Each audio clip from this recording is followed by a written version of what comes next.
in. You should say when was this era, how you learnt about it, what it was famous for, and explain why you are interested in this era.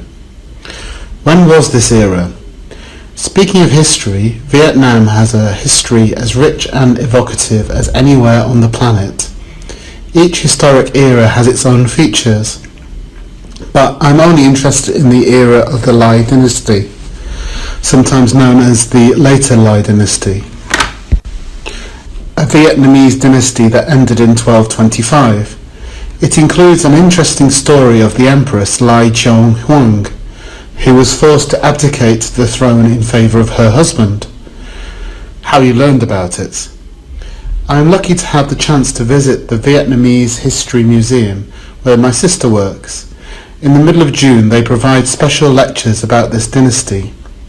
Those lectures cover a lot of ground, but they provide face-to-face learning opportunities with expert historians, and therefore the transmission of knowledge is quite effective in my opinion. As a result, I have a good grasp of this historic era. What it was famous for. As far as I know, it is famous for being the first stable Vietnamese dynasty, and it was responsible for establishing many of the characteristics of the modern Vietnamese state.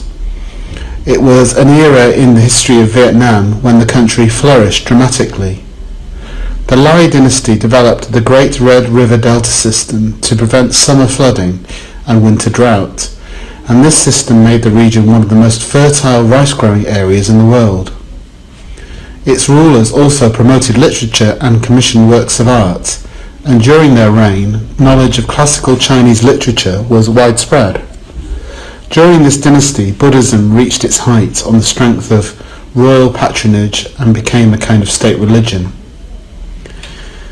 And explain why you are interested in this era. Those are just some of the Lai dynasty achievements which make me so keen on this era.